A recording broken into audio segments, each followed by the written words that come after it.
नमस्कार दोस्तों, पहाड़ी फैक्टर चैनल में आप सभी का स्वागत है। मैं आशा करता हूं आप सभी सुखी होंगे, स्वस्थ होंगे।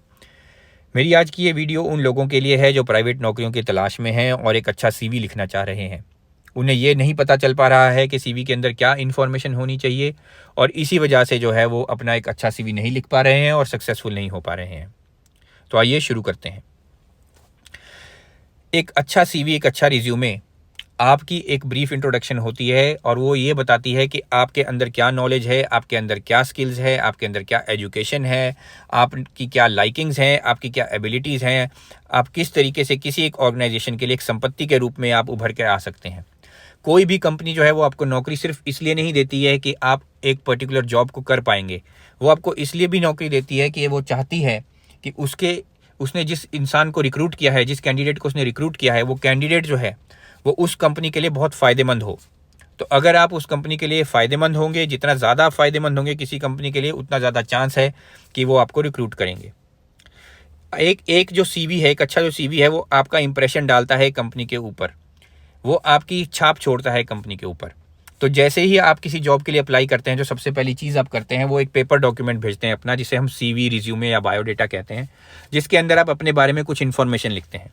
जैसे ही वो इन्फॉर्मेशन एक रिक्रूटर के पास जाती है, तो रिक्रूटर के पास बहुत सारी एप्लीकेशंस होती हैं देखने के लिए। तो उन एप्लीकेशंस में से वो सिर्फ उन्हीं लोगों को चुनता है जिनका इंप्रेशन अच्छा पड़ता है। यानी एक अच्छा सीवी जिसने लिखा है उसका इंप्रेशन अच्छा पड़ने का चांस जो है ज़्यादा है और उसका रिक्रूट होने का चांस भी ज़्यादा है। यहाँ पर हमें ये चीज़ भी समझनी होगी कि 90% से भी ज़्यादा जो कैंडिडेट्स हैं वो पहली ही स्टेज में फेल हो जाते हैं, जो है सीवी और रिज्यूमे की शॉर्ट लिस्टिंग की स्टेज। तो सबसे पहली स्टेज क्या आती है, जैसे ही आपने अप्लाई किया, आपने अपना एक रिज्यूमे भेजा, तो इसी तरीके से बहुत सारे लोगों ने उसी जॉब के लिए अप्लाई किया है। तो उन सब की जो एप्लीकेशन है वो एक रिक्रूटर के पास आएगी और जो रिक्रूटर है वो सारी एप्लीकेशंस को देखेगा और उनमें से सिर्फ उन लोगों को चुनेगा जो उसको अच्छे लग रहे हैं। तो अगर आप उस चीज़ को कैलकुलेट करते हैं तो 90% से भी ज़्यादा जो कैंडिडेट्स हैं वो इसी स्टेज में फेल हो जाते हैं और उसका सबसे बड़ा जो कारण है वो यही है कि उन्होंने जो सीवी है वो अच्छे तरीके से नहीं लिखा होता। सीवी जो है वो इजी टू अंडरस्टैंड टूल है। रिक्रूटर को ये बता देता है, एक ही बार पढ़ने में वो रिक्रूटर आपको ये बता देगा कि ये जो कैंडिडेट है, इस कैंडिडेट को कितनी नॉलेज है, इस कैंडिडेट के पास कितनी स्किल्स हैं, ये कैंडिडेट हमारी ऑर्गेनाइजेशन के लिए एक अच्छा एसेट है या नहीं है, हमारे लिए फ़ायदेमंद है या नहीं है। ये एक ही झलक जो है वो एक ही बारी में पढ़ के उसको ये झलक मिल जाएगी। हमें ये समझना होगा कि सीवी के अंदर हमें पूरी इन्फॉर्मेशन देनी है अपनी। आपने अपनी पूरी जानकारी ये सीवी के अंदर देनी है। पूरी जानकारी से मेरा मतलब है जो जो आपको लगता है कि फ़ायदेमंद है, जो जो चीज़ें आपको लगता है कि उस कंपनी के लिए फ़ायदेमंद होएंगी और आपको वो सब चीज़ें करनी आती हैं, तो वो चीज़ें आपने अपनी सीवी में ज़रूर लिखनी है। सीवी की जो इन्फॉर्मेशन है वो स्पष्ट होनी चाहिए, वो सत्य होनी चाहिए और संक्षिप्त होनी चाहिए। आपने लिखना अपने बारे में पूरा है, लेकिन उसे संक्षिप्त रूप में लिखना है। सीवी कभी भी 2 पेज से ज़्यादा नहीं होना चाहिए। अगर आपका सीवी 2 पेज से ज़्यादा जा रहा है तो आप उसको किसी तरीके से छोटा करने की कोशिश कीजिए। सीवी को 2 पेज से ज़्यादा मत बनाइए, क्योंकि आप ये चीज़ को समझ करके देखिए कि अगर आप रिक्रूटर हैं और आपके पास 1000 एप्लीकेशंस हैं देखने के लिए किसी एक जॉब के लिए, तो आप क्या करेंगे? क्या आप सभी सीवी को अगर 5-5 पेज का, 10-10 पेज का बना दिया जाए तो क्या आप उसे पढ़ पाएंगे? आप उसे पढ़ ही नहीं पाएंगे सही समय में। इसलिए हम सीवी को कोशिश करते हैं कि ज़्यादा से ज़्यादा 2 पेज का रखें, 2 पेज से ज़्यादा ना रखें। उससे ज़्यादा अगर हम रखेंगे तो रिक्रूटर उसे पढ़ेगा ही नहीं और अगर वो उसे पूरा नहीं पढ़ेगा तो वो आपको सिलेक्ट भी नहीं करेगा। अब हम बात करेंगे कि सीवी का स्ट्रक्चर क्या है, एक सीवी की जो है संरचना क्या होती है। सीवी के अंदर कुछ ज़रूरी चीज़ें हैं, रिज्यूमे के अंदर कुछ ज़रूरी चीज़ें हैं। वो अगर उस सीवी के अंदर हैं, उस रिज्यूमे के अंदर हैं, उस बायोडेटा के अंदर अगर हैं, तो वो आपको सिलेक्ट करने के चांसेस को बढ़ा देता है। अगर ये इन्फॉर्मेशन आपके सीवी के अंदर नहीं है, इनमें से कोई भी इन्फॉर्मेशन ऐसी है जो आपने सीवी में छोड़ दी है और आपको अगर ये लगता है कि अगर मैं छोड़ करके मैं सिलेक्ट हो जाऊंगा तो शायद आप गलतफहमी में हैं, उसका एक बहुत बड़ा कारण ये है कि आपने बहुत सारे लोगों के बीच में अपने आप को चमकाना है और आप उसको किस तरीके से चमका पाएंगे, सिर्फ तभी चमका पाएंगे जब आप उसके अंदर एक सही इन्फॉर्मेशन को देंगे। तो सीवी का जो संरचना है वो सबसे ज़रूरी चीज़ है और संरचना को आपको समझना होगा। शुरुआत होती है पर्सनल इन्फॉर्मेशन से। आपको पर्सनल इन्फॉर्मेशन का एक सेक्शन बनाना है जिसमें आप कुछ अपनी पर्सनल इन्फॉर्मेशन देंगे। इस सारी संरचना के बारे में मैं एक एक करके आपको विस्तार से बताऊंगा। अभी सिर्फ आपको बता रहा हूँ कि संरचना क्या है। पर्सनल इन्फॉर्मेशन पहली चीज़। दूसरी चीज़ है आपका एरियाज ऑफ इंटरेस्ट और आपकी हॉबीज़। आपको क्या क्या अच्छा लगता है, आपकी रुचि किस किस चीज़ में है और आपका शौक क्या क्या है। आपके वर्क एक्सपीरियंस, आपकी रिस्पॉन्सिबिलिटीज़, आपने क्या, आपको कार्य करने का अनुभव है, आपने कौन कौन सी जिम्मेदारियां हैं जो संभाली हैं अपनी जॉब के दौरान, वो सारी चीज़ें इसके अंदर आती हैं। एजुकेशनल क्वालिफिकेशन आपकी क्या क्या है, आपका जो शैक्षिक जो आपका योग्यता है वो क्या है, आपका क्या अनुभव रहा है, आपने कौन कौन सी डिग्री हासिल करी है, ये सारी चीज़ें आपने लिखनी है +2 के बाद की, 12वीं के बाद की लिखनी है। 12वीं से पहले का कुछ नहीं लिखना है, हमेशा आपने वो लिखना है। जैसे 12वीं के बाद अगर आपने डिप्लोमा किया है तो डिप्लोमा लिखिए, या 10वीं के बाद अगर आपने सीधा डिप्लोमा किया है तो आप डिप्लोमा लिख सकते हैं। फिर आप डिग्री लिख सकते हैं आपने कौन सी करी है, आप ग्रेजुएशन क्या किया है। फिर आप मास्टर्स लिख सकते हैं, आपकी पोस्ट ग्रेजुएशन लिख सकते हैं आपने क्या की है। फिर आप लिख सकते हैं पीएचडी क्या की है, और उसके बाद आपकी पोस्ट डॉक्टरेट अगर, और उसके बाद का अगर आपने कुछ और भी पढ़ाई की है तो वो सारी चीज़ें आप इसके अंदर लिख सकते हैं। ट्रेनिंग एक्सपीरियंस और प्रोफेशनल सर्टिफिकेशन अगर आपने कोई हासिल किया, अगर आपने कहीं कोई ट्रेनिंग हासिल की है, किसी इंस्टीट्यूट में आप गए हैं ट्रेनिंग हासिल करने के लिए, आपके पास कोई सर्टिफिकेशन है जो ये प्रूव करता है कि आपने एक फलानी जगह पे ट्रेनिंग ली है, फलानी चीज़ में आपने ट्रेनिंग ली है, तो आप उसको यहाँ इंक्लूड कर सकते हैं। आपकी सॉफ्टवेयर स्किल्स क्या हैं, ये बहुत ज़रूरी है। यहाँ पे आप लिखेंगे कि आपको कौन कौन से टूल्स आते हैं, आपको कौन कौन सी प्रोग्रामिंग लैंग्वेज आती है, आपको कोडिंग आती है या नहीं आती है, या आपको कोई भी ऐसी चीज़ जो आपको लगता है कि आपको सॉफ्टवेयर का इस्तेमाल करना, किसी चीज़ में आपको ज़्यादा नॉलेज है, तो आप उस चीज़ को यहाँ पे लिख सकते हैं जिस चीज़ की आपको नॉलेज है, जो सॉफ्टवेयर से रिलेटेड है। इसके बाद आपकी आता है सेक्शन अवार्ड्स और अचीवमेंट्स का। ये सेक्शन आपके लिए बहुत ज़रूरी है, ये आपको बताएगा कि आपने क्या क्या अवार्ड्स हासिल किए हैं अपनी पूरी लाइफ में, आप उसको यहाँ पे लिखेंगे। इसके बाद है पब्लिकेशंस का सेक्शन और लैंग्वेज नोन का सेक्शन। ये जो लास्ट के जो 2 सेक्शन है ये एडिशनल सेक्शन है। अगर ये 2 सेक्शन आपके सीवी में नहीं भी हैं तो चल जाएगा आपका सीवी, लेकिन अगर आपके पास ये दोनों चीज़ें हैं तो आपको इन्हें ज़रूर लिखना चाहिए, क्योंकि ये आपको चमकाने का काम करती हैं। अब हम बात करेंगे विस्तार से इन सभी संरचनाओं के बारे में। तो सबसे पहली चीज़ है वो है पर्सनल इन्फॉर्मेशन, यानी आपकी व्यक्तिगत सूचना। पर्सनल इन्फॉर्मेशन में हमेशा आपका फुल नेम होना चाहिए, कभी भी आप अपना आधा नाम ना लिखें। जैसे कि मेरा नाम निखिल ठाकुर है तो मैं अपना पूरा नाम निखिल ठाकुर ही लिखूंगा, मैं अपने नाम में एन ठाकुर नहीं करूंगा या निखिल टी नहीं लिखूंगा। अगर इस तरह से मैं कुछ लिखता हूं तो वो मैं अनप्रोफेशनल अपने आप को दिखाता हूं। तो आपने अपना जब भी नाम लिखना है पूरा नाम लिखना है। अगर किसी का नाम मान लीजिए योगेंद्र सिंह है तो योगेंद्र सिंह लिखेंगे। अगर किसी का नाम भानु प्रताप सिंह ठाकुर है तो वो पूरा लिखेगा, भानु प्रताप सिंह ठाकुर पूरा ही लिखेगा। ऐसे नहीं करना है कि आपने भानु प्रताप लिखा और बाकी छोड़ दिया, ये सब चीज़ें आपने नहीं करनी है। नाम हमेशा पूरा लिखना है। अपने घर का एड्रेस, आपने जो भी एड्रेस अपना देना है, ये एड्रेस आपका वो एड्रेस होना चाहिए जो आपका कॉन्टैक्ट एड्रेस हो, जिसके ऊपर अगर चिट्ठी भेजी जाए तो वो चिट्ठी जो है वो पहुँच जाए। तो इसलिए आपने जो ये वाला एड्रेस देना है ये भी कंप्लीट एड्रेस होना चाहिए। आपका हाउस नंबर सही तरीके से लिखा होना चाहिए, स्ट्रीट का एड्रेस, सिटी कौन सी है, आपकी स्टेट कौन सी है, आपका कौन सा पोस्ट कोड है और कौन सी कंट्री है, ये सारी चीज़ें आपने इसके अंदर ज़रूर लिखनी है। उसके बाद आपका आता है पर्सनल कॉन्टैक्ट डिटेल्स में आपका मोबाइल नंबर या आपका टेलीफोन का कोई भी नंबर, मोबाइल का नंबर या लैंडलाइन। अगर आपके पास दोनों नंबर हैं तो दोनों लिखें, अगर आपके पास सिर्फ एक ही नंबर है, मोबाइल ही नंबर आपके पास है, तो आप मोबाइल लिखें। लेकिन कोई भी जो आप नंबर लिख रहे हैं उसमें सबसे पहले आपने कंट्री का कोड ज़रूर लिखना है, कंट्री कोड को मिस नहीं करना। कंट्री कोड के बाद आपने अपना मोबाइल नंबर लिखना है। इसके बाद बात आती है ईमेल आईडी की। ईमेल आईडी जो है ये बहुत ही ज़रूरी एक चीज़ है जिसे हम इस्तेमाल करते हैं किसी भी कैंडिडेट को कांटेक्ट करने के लिए। तो मान लीजिए अगर मैं रिक्रूटर हूं और मेरे पास किसी का ईमेल आईडी आता है तो वो ईमेल आईडी फ़नी नहीं होना चाहिए और ना ही वो ईमेल आईडी फेक होना चाहिए। हमेशा अपना सही ईमेल आईडी दें और फ़नी नाम वाला ईमेल आईडी मत दीजिए। मान लीजिए अगर आपका नाम विजय है और आपने अपना एक ईमेल बनाया है coolvijay@gmail.com, तो आपने वो कूल विजय वाला जो है वो ईमेल आईडी नहीं शेयर करना, क्योंकि जो कूल विजय वाला आपका ईमेल आईडी है वो प्रोफेशनल ईमेल आईडी नहीं है, वो आपको एज अ प्रोफेशनल प्रेजेंट नहीं करता किसी कंपनी के सामने। तो आप उस कंपनी के सामने अनप्रोफेशनल दिखते हैं, गंदे दिखते हैं, तो आप वो सब चीज़ें मत कीजिए। चीज़ वो लिखिए जो आपको आपके बारे में सही इन्फॉर्मेशन हो, चीज़ वो लिखिए जो आपको एक प्रोफेशनल की तरह दिखाए। आप चाहें तो यहाँ अपने नाम के नीचे अगर आपके पास कोई प्रोफेशनल सर्टिफिकेशन है, कोई ऐसी चीज़ है जो हाईलाइट करती है आपको, जो आपको दूसरों से उभारती है, अगर आप उस चीज़ को यहाँ लिखना चाहें तो वो भी लिख सकते हैं।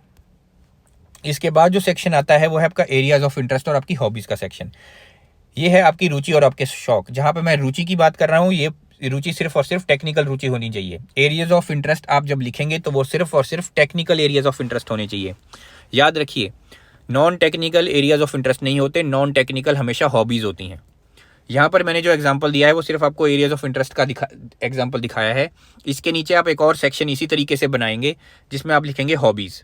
तो हॉबीज़ के अंदर आपकी कौन कौन सी हॉबीज़ आ जाती हैं, जैसे आपको क्रिकेट खेलना पसंद है, मान लीजिए आपको गाड़ी चलाना पसंद है, आपको माउंटेनियरिंग पसंद है, आपको ऑफ रोडिंग करना पसंद है, जो भी आपको पसंद है वो आपकी हॉबीज़ में आ जाएगा। उसके बारे में आप एक अलग से सेक्शन बनाएं और उन हॉबीज़ को लिस्ट के तौर पर आप लिख दीजिए, लेकिन उसको ज़्यादा एक्सप्लेन मत कीजिए।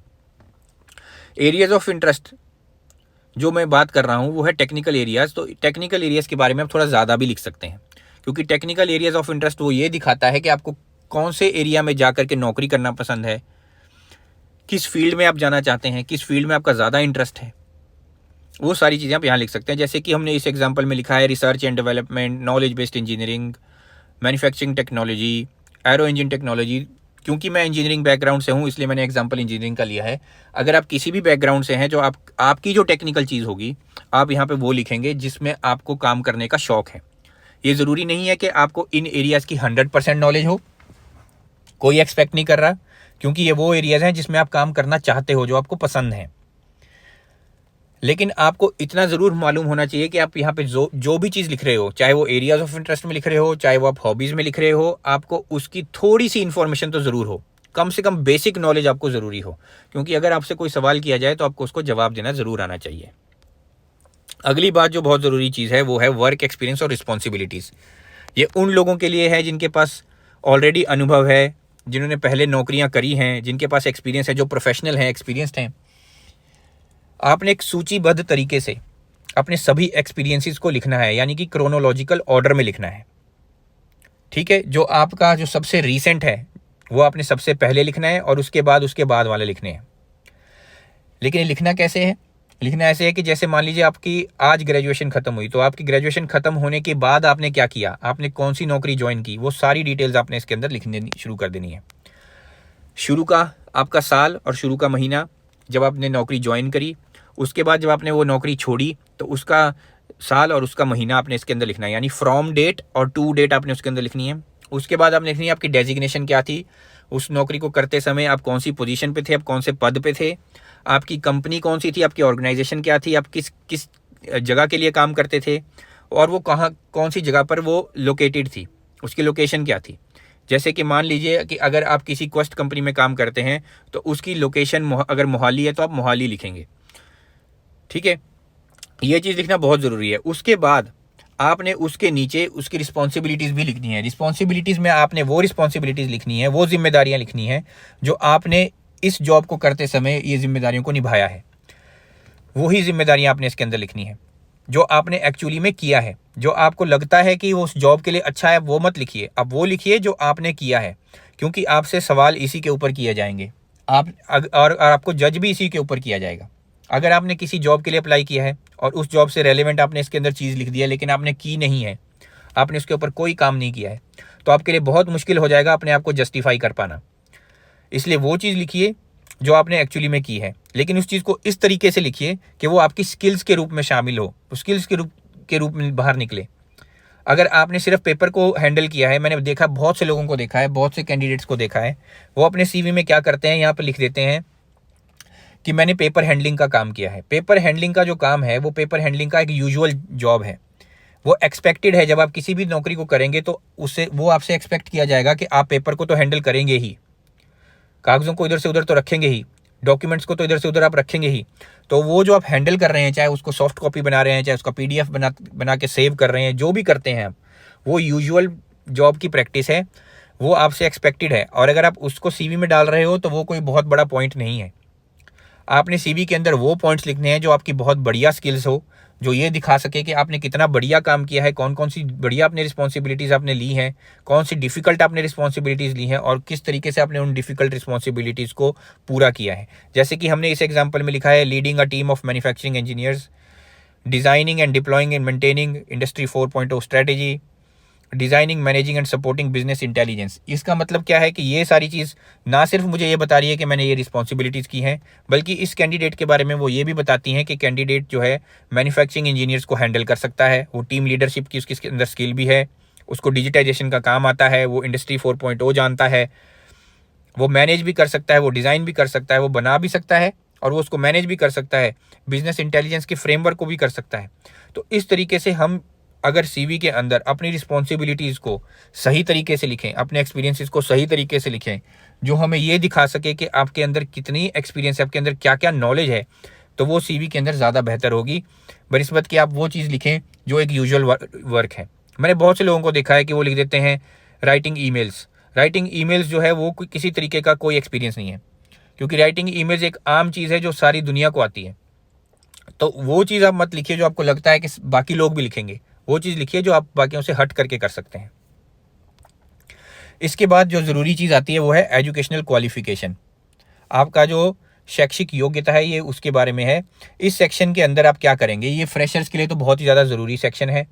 जो एक्सपीरियंस लोग हैं, जिनके पास बहुत ज़्यादा एक्सपीरियंस है, वो इस सेक्शन में सिर्फ और सिर्फ अपनी करंट डिग्री या जो उन्होंने सबसे उच्चतम जो शिक्षा प्राप्त की है वो उसको भी लिख सकते हैं। अगर वो चाहें तो 2 या 3 शिक्षा जो उन्होंने प्राप्त की है, जैसे बैचलर्स की, मास्टर्स की और पोस्ट ग्रेजुएशन अगर उन्होंने कुछ किया है और डॉक्टरेट की कोई डिग्री की है तो वो उसको भी लिख सकते हैं। लेकिन इसको लिखने का एक तरीका है। तरीका ये है कि आप सबसे पहले लिखेंगे कि आपके पास क्या क्वालिफिकेशन है, उसके बाद आप लिखेंगे कि वो किस सब्जेक्ट में है क्वालिफिकेशन, फिर लिखेंगे कौन से कॉलेज, कौन सी यूनिवर्सिटी से आपने वो किया है, वो कॉलेज और वो यूनिवर्सिटी कौन सी जगह पर थी, प्लेस यानी भारत में थी तो कौन सी स्टेट में थी वो सारा। उसके बाद कौन से साल में आपने और कौन से महीने में आपने वो डिग्री कंप्लीट की है वो लिखनी है। यहाँ पे फ्रॉम टू नहीं लिखना, सिर्फ और सिर्फ जिस साल और जिस महीने में आपने वो डिग्री हासिल करी है वो आपने यहाँ पे साल और महीना लिखना है। इसके बाद जो लास्ट एरिया है जिसमें हमने मार्क्स ऑब्टेन लिखा है या परसेंटेज लिखा है, ये आप चाहें तो आप लिख सकते हैं, अगर आप चाहें तो आप नहीं लिखना चाहें तो ना भी लिखें। अगर आपको लगता है कि आपकी परसेंटेज बहुत कम है, अगर आपको लगता है कि आप सिर्फ पासिंग मार्क्स से पास हुए हो, तो आप अगर उसको चीज़ को नहीं लिखना चाहते तो कोई दिक्कत नहीं है, मत लिखिए। लेकिन अगर आपको लगता है आपकी परसेंटेज बहुत अच्छी आई थी, आपके ग्रेड्स बहुत अच्छे हैं और आप वो हाईलाइट करना चाहते हो, दिखाना चाहते हो रिक्रूटर को, तो आप यहाँ पर वो चीज़ों को ज़रूर लिखें। जो प्रोफेशनल्स हैं, जो एक्सपीरियंस्ड हैं, वो सिर्फ ये एक लाइन में लिखेंगे और उनके लिए काफ़ी चल जाएगा, उनके लिए हो जाएगा। लेकिन जो एक्सपीरियंस नहीं है, जो अभी फ्रेशर लोग हैं, जो अभी सिर्फ नौकरी ढूंढने वाले हैं पहली, उनको अपनी एजुकेशन क्वालिफिकेशन के बारे में थोड़ा ज़्यादा लिखना पड़ेगा।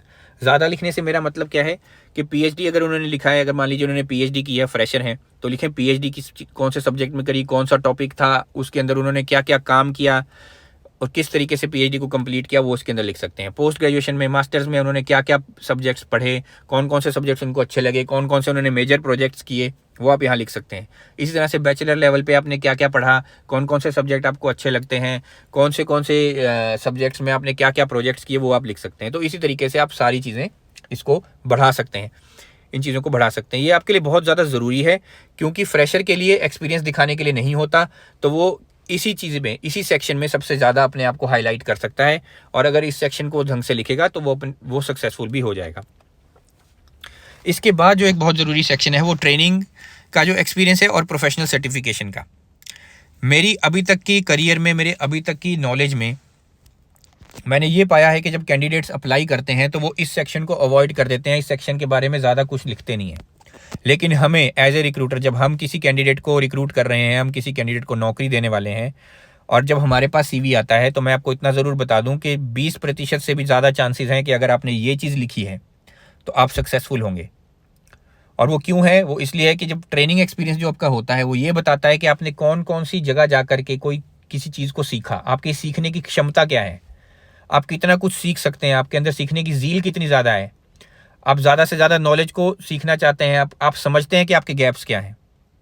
क्योंकि ये कैंडिडेट के अंदर बहुत ज़रूरी है, किसी भी इंसान के अंदर ये बहुत ज़रूरी है कि वो अपनी योग्यताओं को भी जानता हो और अपनी कमियों को भी जानता हो, और वो ये भी जानता हो कि वो अपनी कमियां किस तरीके से पूरी करेगा। अगर आप एक अच्छे कैंडिडेट को ढूंढ रहे हैं तो आप एक ऐसे कैंडिडेट को ज़रूर ढूंढें जिस कैंडिडेट ने ट्रेनिंग्स करी हैं, क्योंकि वो जो कैंडिडेट है वो ये दिखा रहा है कि मैंने ट्रेनिंग्स करी है, मैंने सर्टिफिकेशंस ली हैं, मैंने अपने गैप को समझा है, मुझे मालूम था कि मैं इस चीज़ में वीक था, तो मैंने उस वीकनेस के ऊपर काम किया और उस वीकनेस को किसी ना किसी तरीके से हटाने की कोशिश करी, दूर करने की कोशिश करी। लिखना किस तरीके से है? बिल्कुल उसी तरीके से, क्रोनोलॉजिकल ऑर्डर में, सूचीबद्ध तरीके से आपने लिखना है, क्रोनोलॉजिकल ऑर्डर में लिखना है। और लिख करके आपने क्या करना है, पहले आपने ये लिखना है कि आपने किस साल और किस महीने में वो ट्रेनिंग आपने हासिल करी, कौन सी ऑर्गेनाइजेशन से आपने हासिल करी, कौन सी आपकी यूनिवर्सिटी थी, कॉलेज था या कोई और प्रोफेशनल ऑर्गेनाइजेशन थी, कहाँ से आपने वो हासिल करी, किस डिपार्टमेंट में आपने हासिल करी, कौन सी जगह से आपने हासिल करी, ये सारी इन्फॉर्मेशन। और उसके नीचे आपने इन्फॉर्मेशन क्या देनी है, डिटेल में पॉइंट पे पॉइंट आपने इन्फॉर्मेशन देनी है डिटेल में कि आपने उस ट्रेनिंग में क्या सीखा। जैसे कि आप इस एग्जाम्पल में देख रहे होंगे, तो इस एग्जाम्पल में मैंने लिखा है कि supervised production of HR slitter machine, supervised 4 high rolling mill. यानी कि मैं बता रहा हूं कि जब मैंने ट्रेनिंग ली वो मैंने प्रोडक्शन में ली, प्रोडक्शन में जब मैंने ट्रेनिंग ली तो मैंने क्या किया उस प्रोडक्शन में, मैंने 4 हाई रोलिंग मिल के ऊपर काम किया, मैंने HR स्लीटर मशीन के ऊपर काम किया। तो इस तरीके से मैं अपने जो है ट्रेनिंग एक्सपीरियंसिस को यहाँ पर दर्शा रहा हूँ। आप चाहें, जिसके पास प्रोफेशनल एक्सपीरियंस है वो अगर चाहे प्रोफेशनल सर्टिफिकेशन है, अगर वो चाहता है तो प्रोफेशनल सर्टिफिकेशंस को यहाँ लिख सकता है। प्रोफेशनल सर्टिफिकेट्स के अंदर मैं आपको एग्जांपल देता हूँ। जैसे मान लीजिए आप शॉर्ट हैंड सीखते हैं, तो शॉर्ट हैंड का जो अगर आपका जो सर्टिफिकेट है वो प्रोफेशनल सर्टिफिकेट में आएगा, तो उसको आप एक सेक्शन बनाइए प्रोफेशनल सर्टिफिकेशंस का, और उसके नीचे बिल्कुल इसी तरीके से आप लिखेंगे, यही मेथड से, कौन से साल में कौन से महीने में आपने किया, कौन सी ऑर्गेनाइजेशन से, कौन से डिपार्टमेंट के अंदर और कौन सी जगह, और उसके नीचे आपने क्या सीखा। तो आप यहाँ नीचे लिखेंगे कि मैंने शॉर्ट हैंड सीखी।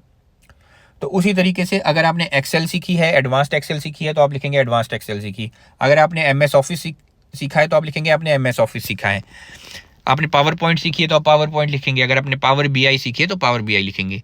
तो जो भी चीज़ आपने सीखी है उसे आप लिखेंगे। अगर आपके पास उस चीज़ को प्रमाणित करने के लिए कोई सर्टिफिकेट है तो आप उसको सर्टिफिकेट भी यहाँ पर मेंशन करेंगे कि फलाने सर्टिफिकेट नंबर से या फलाने डेट को मुझे सर्टिफिकेट दिया गया है इस चीज़ के लिए।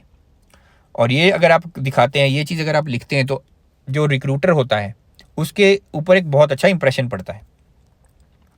इसके बाद एक ऐसा सेक्शन, जो सेक्शन मैं बहुत सारे CVs के अंदर मिसिंग देखता हूँ, और आज के ज़माने में ये CV के अंदर होना बहुत ही ज़्यादा ज़रूरी है। क्योंकि जब हम रिक्रूटमेंट के लिए बैठते हैं, जब हम लोगों कैंडिडेट्स को चूज़ करते हैं, हम जब CV देखते हैं, तो हम ये पाते हैं कि ये वाला जो सेक्शन है ये बहुत लोग लिखते ही नहीं।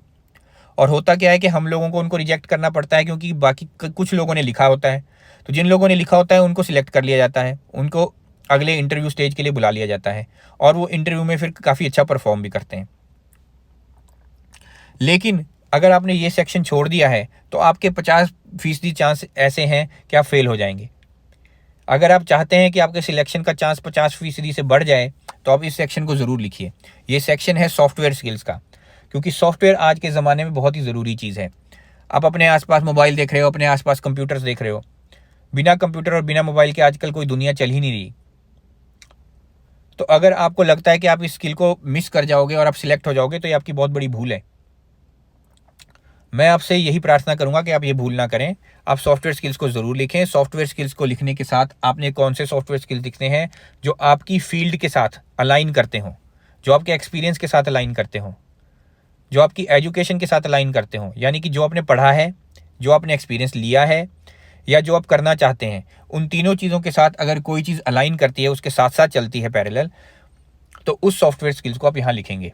जैसे मैंने यहाँ पे एग्जांपल में कॉस्ट एस्टिमेशन के कुछ सॉफ्टवेयर लिखे हैं, इंजीनियरिंग डिज़ाइन एनालिसिस के कुछ सॉफ्टवेयर लिखे हैं, प्रोग्रामिंग और कोडिंग के बारे में कुछ सॉफ्टवेयर लिखे हैं। तो इस तरीके से आप सबसे पहले फील्ड लिखेंगे कि कौन सी फील्ड है, मेन फील्ड क्या है, और उसके कौन कौन से सॉफ्टवेयर आपको आते हैं। यहाँ पर आपकी सबसे ज़रूरी चीज़ है, आपने वो सॉफ्टवेयर लिखने हैं जो आपको आते हैं, लेकिन उसको 3 नॉलेज में डिवाइड करना है। यहाँ पर भी आप देखेंगे एग्जाम्पल में मैंने 3 नॉलेज में इसको डिवाइड किया है। एक लिखा है बेसिक नॉलेज, एक लिखा है एक्सपर्ट नॉलेज, एक लिखी है इंटरमीडिएट नॉलेज। ठीक है, बेसिक, एक्सपर्ट और इंटरमीडिएट, ये 3 नॉलेज आपकी इसमें ज़रूरी है। अगर मैं बोलता हूँ, अगर आप इस एग्जाम्पल को ध्यान से देखेंगे तो मैं बोल रहा हूँ कि मुझे प्रोग्रामिंग और कोडिंग के अंदर विजुअल स्टूडियो, जावा, VB, C++ आती है, लेकिन बेसिक नॉलेज है। इसका मतलब ये है कि बेसिक नॉलेज से हम ये दर्शा रहे हैं एक रिक्रूटर को कि मैं इन सॉफ्टवेयर के ऊपर काम कर सकता हूँ, मुझे इसके बारे में थोड़ी नॉलेज है, मुझे इसके बारे में ज्ञान है, लेकिन मुझे थोड़ा ट्रेनिंग की ज़रूरत पड़ेगी, मुझे थोड़ी हेल्प की ज़रूरत पड़ेगी इसमें, बिना हेल्प के नहीं कर सकता मैं। चाहे आप मुझे आसान काम दो, चाहे मुश्किल काम दो, पर मुझे हेल्प चाहिए इसमें। अगर मैं लिखता हूं कि मुझे इंटरमीडिएट नॉलेज है, जैसे कि मैंने बिजनेस एनालिटिक्स में लिखा, एक्सेल और पावर BI में मुझे इंटरमीडिएट नॉलेज है का मतलब ये है कि मैं इन दोनों सॉफ्टवेयर्स के ऊपर अच्छे से काम तो कर सकता हूँ, लेकिन आसान प्रॉब्लम्स के ऊपर, मुश्किल प्रॉब्लम्स के ऊपर काम नहीं कर सकता। अगर बहुत मुश्किल प्रॉब्लम्स हैं तो मुझे थोड़ी मदद की ज़रूरत पड़ती है। आसान प्रॉब्लम है तो मैं कर दूंगा। लेकिन जहाँ पर भी मैंने एक्सपर्ट लिखा है, चाहे वो अदर सॉफ्टवेयर में लिखा हो, चाहे कॉस्ट में लिखा हो, चाहे डिज़ाइन एनालिसिस में लिखा हो, जहाँ भी मैंने एक्सपर्ट लिखा है उसका सीधा सीधा मतलब ये है कि ये सॉफ्टवेयर मुझे बहुत अच्छे से आते हैं, इसके ऊपर आप मुझे कोई भी काम दे दो, मैं बिना सोचे समझे वो काम करके दिखा सकता हूँ और बहुत अच्छे तरीके से करके दिखा सकता हूँ। मुझे किसी तरह की कोई हेल्प नहीं चाहिए उन सॉफ्टवेयर में। तो इसी तरीके से अगर आप अपने सॉफ्टवेयर्स को सही तरीके से लिखेंगे तो ये आपके लिए एक बहुत बड़ी स्किल के रूप में शामिल होगा आपके सीवी में, और आपको एक बहुत बड़े एसेट के रूप में दिखाएगा कंपनी को, क्योंकि ऑर्गेनाइजेशंस को, कंपनीज को आज सॉफ्टवेयर स्किल्स की बहुत ज़्यादा ज़रूरत है। इसके साथ साथ आप एक और स्किल को भी ऐड कर सकते हैं जो खास करके मार्केटिंग के लिए तो बहुत ही ज़्यादा ज़रूरी है, सेल्स और मार्केटिंग के लिए, वो है सॉफ्ट स्किल्स। और सॉफ्ट स्किल्स को बहुत सारी कंपनीज भी ढूंढ रही हैं और वो सबके अंदर होती ही हैं। लेकिन अगर आपने उसको अपने सीवी में एक अच्छे तरीके से लिख दिया है तो वो आपको हाईलाइट करता है। आप चाहें तो लिखें, चाहें तो ना लिखें, वो ज़रूरी नहीं है, लेकिन मार्केटिंग और सेल्स वालों के लिए तो खैर बहुत ही ज़्यादा ज़रूरी है, इसलिए उनको लिखना पड़ता है। मेरे हिसाब से उनको लिखना चाहिए। सॉफ्ट स्किल्स आपकी क्या क्या है? जैसे कोलैबोरेशन आपकी है, टीम लीडरशिप आपको आती है, मोटिवेशन आप कर सकते हो। तो ये सारी जो चीज़ें हैं, आपकी कम्युनिकेशन हो गई, ये सारी जो चीज़ें हैं ये सॉफ्ट स्किल्स के अंदर आती हैं। आप चाहें तो लिख सकते हैं, चाहें तो ना लिखें, लेकिन याद रखिए अगर आप मार्केटिंग या सेल्स के रोल के लिए जा रहे हैं तो अगर आप उसको लिखेंगे तो आपके लिए बहुत अच्छा होगा। तो उसके बारे में थोड़ा एक्सप्लेन कीजिए कि आपने, जैसे आप लिखते हैं कम्युनिकेशन मेरा सॉफ्ट स्किल है, मुझे आता है, बहुत अच्छा मैं उसमें हूँ, तो आप उसके साथ एक छोटा सा एग्जाम्पल लिखिए एक लाइन का कि कम्युनिकेशन में आपने कौन सी ऐसी जगह पे उसको यूज़ किया जहाँ पे आप सक्सेसफुल रहे हो। तो उसका एक छोटा सा आपने एग्जाम्पल लिखना है एक लाइन का, और इस तरीके से आप इस वाले सेक्शन को जो कंप्लीट कर पाएंगे। इसके बाद जो एक सेक्शन आता है वो है अवार्ड्स और अचीवमेंट्स का सेक्शन। ये सेक्शन भी बहुत ज़्यादा ज़रूरी सेक्शन है क्योंकि ये आपको बाकी सीवी से थोड़ा अलग करता है। जब मैंने पहले भी बात करी थी कि अगर एक ही जॉब के लिए मान लीजिए 1000 एप्लीकेशंस हैं, तो उस 1000 एप्लीकेशंस में से मुझे सिर्फ और सिर्फ अगर एक ही चुनना है और सबने ही एक जैसा सीवी बनाया है, मान लीजिए वो 1000 के 1000 सबने एक जैसा सीवी बनाया है, सिर्फ एक उसमें से ऐसा इंसान है जिसने अवार्ड्स और अचीवमेंट्स डाले हैं, तो मैं एज ए रिक्रूटर क्या करूँगा, मैं उसको सिलेक्ट करूँगा। क्यों करूँगा? क्योंकि उसने अपने बारे में एक इन्फॉर्मेशन मुझे और दी है, और वो इन्फॉर्मेशन एक्स्ट्रा जो उसने मुझे प्रोवाइड किया, वो इन्फॉर्मेशन क्या है? वो ये इन्फॉर्मेशन है कि मैंने कौन कौन से अवार्ड्स जीते और मेरी लाइफ में क्या क्या अचीवमेंट्स हैं। मैं उसकी पर्सनल लाइफ में झांक पा रहा हूँ, मैं उसकी पर्सनल लाइफ को थोड़ा देख पा रहा हूँ। मुझे समझ में आ रहा है कि वो ना सिर्फ काम कर सकता है बल्कि काम को बहुत ही अच्छे तरीके से कर सकता है, वो उत्तीर्ण हो सकता है उसमें। जैसे ही आप ये लिखते हो कि आपने ये अवार्ड जीते हैं, वो आपको सीधा सीधा ये आप उस रिक्रूटर को सीधा सीधा ये बता रहे हो कि मैं सिर्फ काम करने में ठीक नहीं हूँ, मैं काम को बेहतरीन तरीके से कर सकता हूँ, और ये देखो ये उसका प्रमाण है। तो आपने क्या करना है, आपने अपने अवार्ड को लिखना है कि आपको कौन सा अवार्ड मिला, कब मिला, यानी उसका महीना, उसका साल कब मिला, और किस ऑर्गेनाइजेशन ने आपको वो अवार्ड दिया। कि अगर आपको कॉलेज ने दिया है, अगर आपको स्कूल ने दिया है, अगर आपको किसी और प्रोफेशनल ऑर्गेनाइजेशन ने दिया है, तो आप वो उसके बारे में यहाँ पे लिखेंगे कि कौन सी ऑर्गेनाइजेशन थी वो जिसने आपको अवार्ड दिया, कौन से साल, कौन से महीने में, और अवार्ड का नाम क्या है, क्या अवार्ड आपको मिला। जैसे मैं आपको एक एग्जांपल देता हूँ, यहाँ पे ब्राइट रिसर्चर अवार्ड के बारे में है। किस चीज़ के लिए मुझे मिला? For outstanding contribution in mechanical engineering research by का मतलब है कौन सी ऑर्गेनाइजेशन, तो फिर मैं यहाँ लिखूंगा कौन सी ऑर्गेनाइजेशन ने मुझे दिया। मान लीजिए मुझे एलिसन ने दिया तो मैं लिखूंगा बाय एलिसन प्राइवेट लिमिटेड, महीना और उसका साल लिखूंगा। तो इस तरीके से अगर आप अपने अवार्ड्स को और अपनी अचीवमेंट्स को अच्छे तरीके से लिखेंगे तो ये आपके लिए एक एडिशनल बेनिफिट ही होगा, नुकसान कभी नहीं होगा। याद रखिए, आपने अपने सीवी को 2 पेज का बनाना है, 2 पेज से ज़्यादा नहीं बनाना है। 2 पेज के अंदर आप जितनी इन्फॉर्मेशन अपने बारे में दे सकते हैं, अच्छी इन्फॉर्मेशन, वो जरूर दीजिए। तो अगर आपको लगता है आपके पास जगह है, आप इस चीज़ को ऐड कर सकते हैं, तो मैं आपसे ये ज़रूर कहूँगा कि आप इस चीज़ को ज़रूर ऐड कीजिए अपने सीवी के अंदर। सबसे आखिरी चीज़ जो इस सीवी के अंदर आती है वो आती है कि आपने कोई पब्लिकेशन की है या आपको कौन कौन सी भाषाएं आती हैं।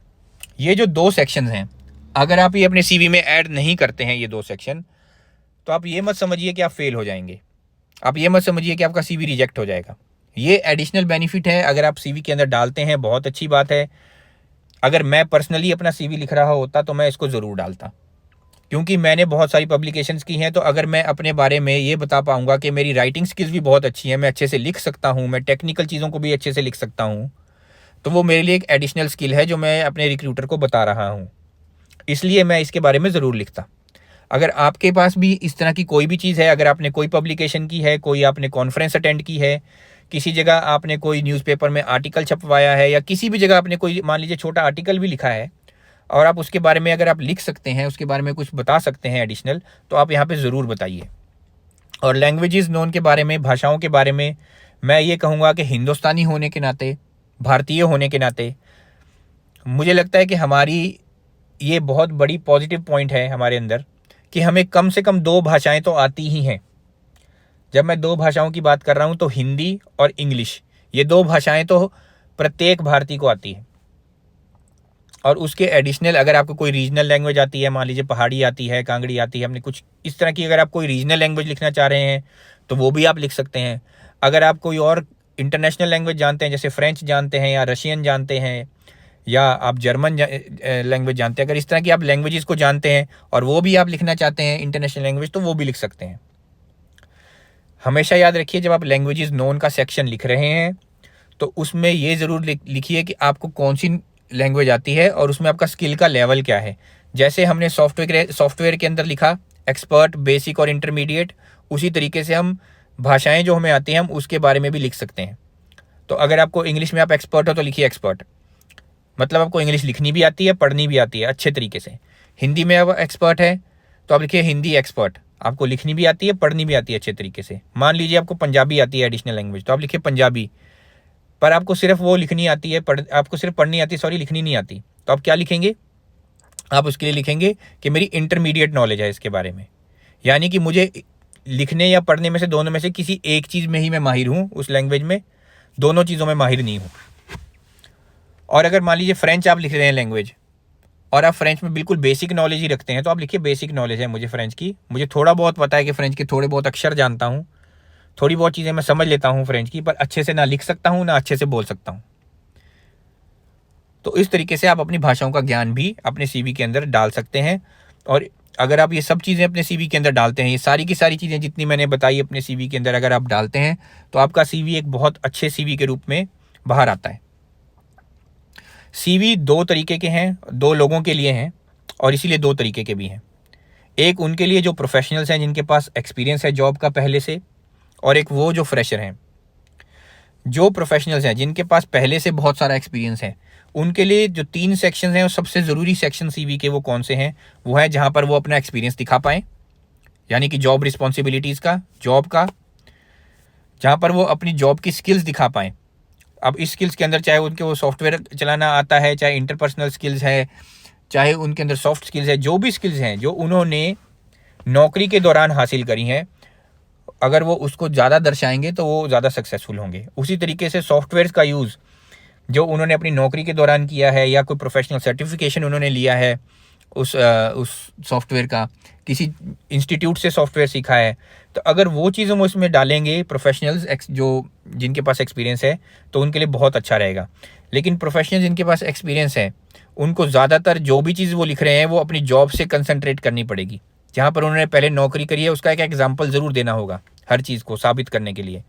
अगर मान लीजिए वो कहते हैं कि मुझे कोलैबोरेशन की स्किल है, तो उस कोलैबोरेशन की स्किल में उनको एक एग्जांपल ज़रूर देना होगा प्रोजेक्ट का, कि कौन से प्रोजेक्ट में उन्होंने कोलैबोरेशन दिखाई थी, चाहे वो सिर्फ एक ही लाइन का एग्जांपल हो, बहुत बड़ा एग्जांपल नहीं बनाना है। उसी तरह से जैसे फ्रेशर्स का जो CV है, फ्रेशर्स के CV में जो सबसे ज़रूरी 3 मेन पॉइंट्स हैं वो हैं उनकी नॉलेज दिखाने का पॉइंट, जहाँ पर वो ये दिखा सकते हैं कि उन्होंने पढ़ाई के दौरान क्या क्या सीखा, कौन कौन से प्रोजेक्ट्स के ऊपर उन्होंने काम किया, कौन कौन से मेजर प्रोजेक्ट्स उन्होंने किए, अगर उन्होंने कोई प्रैक्टिकल काम किया है तो कौन कौन से प्रैक्टिकल काम उन्होंने किए हैं। तो वो सारी चीज़ें वो अपनी जिसमें नॉलेज दिखा सकें उसे उन्हें डालना होगा। वो चीज़ें जिसमें वो अपनी एजुकेशन दिखा सकें। एजुकेशन मतलब अगर उन्होंने बहुत अच्छी पढ़ाई की है, अच्छे मार्क्स लिए हैं, बैचलर्स में भी पढ़ाई की है, फिर मास्टर्स में की है, फिर आप मान लीजिए डॉक्टरेट किया है, फिर पोस्ट डॉक्टरेट किया है, हो सकता है डबल PhD हो सकता है डबल मास्टर्स हो। तो जो भी उन्होंने किया है एजुकेशन में, वो एजुकेशन में लिखेंगे। अगर कोई एजुकेशनल सर्टिफिकेशन भी एडिशनली ली है, जैसे मान लीजिए कई लोग मैनेजमेंट की एडिशनल सर्टिफिकेशन ले लेते हैं, तो अगर आपने मैनेजमेंट की एडिशनल सर्टिफिकेशन ली है या फाइनेंस की एडिशनल सर्टिफिकेशन ली है, आप वो भी इसके अंदर डाल सकते हैं। लेकिन आपको इन्फॉर्मेशन ज़्यादा अपनी एजुकेशन की, अपनी नॉलेज की देनी है और उसके साथ साथ बेसिक स्किल्स की देनी है, क्योंकि जो फ्रेशर है उसके अंदर बहुत ज़्यादा प्रोफेशनल लेवल की स्किल्स तो होंगी नहीं। अभी उसके पास जॉब ही नहीं है, पहली जॉब ढूंढ रहा है, और क्योंकि वो पहली जॉब ढूंढ रहा है तो रिक्रूटर्स क्या देख रहे हैं उसके अंदर? रिक्रूटर्स ये देख रहे हैं कि इसका सही माइंडसेट है या नहीं, ये नौकरी कर पाएगा कि नहीं कर पाएगा। तो नौकरी कर पाएगा या नहीं कर पाएगा, उसे जांचने के लिए हमारे पास क्या तरीका है? वो है आपकी सॉफ्ट स्किल्स, कि आप कितने अच्छे तरीके से किसी काम को कर सकते हैं, और आपकी कुछ बेसिक नॉलेज जो आपके सब्जेक्ट से आती है, कि जो आपने पढ़ाई करी है, वो आपने जो पढ़ाई करी है उसमें आप कितने माहिर हो, आपको अपने सब्जेक्ट्स की कितनी अच्छी तरह नॉलेज है, और आपने कौन कौन से सॉफ्टवेयर्स अपनी पढ़ाई के दौरान सीखे। वो सारी जो चीज़ें हैं ये मिल करके आपकी बेसिक स्किल्स दिखाएंगी। तो इसी तरीके से जो फ्रेशर हैं ये इन 3 चीज़ों पे अगर ज़्यादा कंसंट्रेट करें, प्रोफेशनल्स अपनी 3 चीज़ों पे कंसंट्रेट ज़्यादा करें और उस हिसाब से अपने सीवी को लिखें, तो सीवी जो है वो ज़्यादा अच्छे तरीके से आपको शो करेगा, आपको बेचेगा। अंत में मैं इतना ही कहूँगा कि सीवी लिखना बहुत मुश्किल काम नहीं है, सीवी लिखना आसान काम है, क्योंकि ये आपके ही बारे में है। ऐसा आपने कोई चीज़ नहीं लिखनी है जो किसी और के बारे में है जिसे आप नहीं जानते। ये आपके खुद के बारे में है जिसे आप अच्छी तरीके से जानते हो, दिन रात आप अपने साथ रहते हो और आपको अपनी हर चीज़ के बारे में मालूमात है। इसलिए सीवी को लिखना कोई बहुत मुश्किल काम नहीं है, सीवी को लिखना आसान काम है। बस आपको ये पता होना चाहिए कि आपके सीवी के अंदर क्या होना चाहिए, आपने सीवी के अंदर क्या लिखना है, और जो सबसे ज़्यादा ज़रूरी चीज़ जो मैंने पहले भी कहा था कि सीवी जो है वो सत्य होनी चाहिए, असत्य नहीं होनी चाहिए। झूठ मत लिखिए अपने सीवी में, सीवी को सच लिखिए। और हमेशा ये ज़रूर जानिए कि अगर आपके अंदर कुछ क्षमताएं हैं तो कुछ कमियां भी हैं, तो अपनी क्षमताओं के बारे में भी आप जानिए, उसको लिखिए सीवी के अंदर, और जो आपकी कमियां हैं उसको जानिए, और उन कमियों को किस तरीके से आपने पूरा किया किसी ट्रेनिंग के द्वारा या किसी चीज़ को सीख के, वो भी इस सीवी के अंदर ज़रूर लिखिए। अंत में मैं आप सबको ये कहूँगा कि मेरी वीडियो देखने के लिए बहुत बहुत आपका धन्यवाद। मैं भगवान से प्रार्थना करता हूँ कि आप अपनी जॉब को ढूंढने में सक्सेसफुल रहें, आपको नौकरी मिल जाए, आप जो भी करना चाहते हैं अपनी लाइफ में अच्छे तरीके से करें, और मेरी ये जो वीडियो है वो आपके लिए थोड़ा बेनिफिट आपको दे सके। मैं ये नहीं कह रहा हूँ कि 100% आपको बेनिफिट हो, मैं तो भगवान से प्रार्थना करता हूँ कि 500% बेनिफिट हो। लेकिन अगर आपको लगता है कि मेरे ये वीडियो आपको सिर्फ 1% बेनिफिट दे रही है, तो भगवान करे वो 1% बेनिफिट भी आपके लिए बहुत बड़ा बेनिफिट साबित हो, आप बहुत बड़ा इससे हासिल करें। और अगर आपको ये वीडियो पसंद आई हो तो लाइक, शेयर, सब्सक्राइब करें। अगर आपने मुझसे कोई सवाल करना है या मुझे फॉलो करना है तो ये 3 लिंक मैंने यहाँ पे दे दिए हैं, आप इन तीनों के ज़रिए आप मुझे फॉलो कर सकते हैं। अगर आप चाहें तो आप QR कोड को स्कैन करके भी मुझे फॉलो कर सकते हैं, आप मुझसे सवाल पूछ सकते हैं, आप मेरे से जो मदद आप लेना चाहें वो ले सकते हैं। वीडियो देखने के लिए बहुत बहुत धन्यवाद। आपका दिन शुभ हो।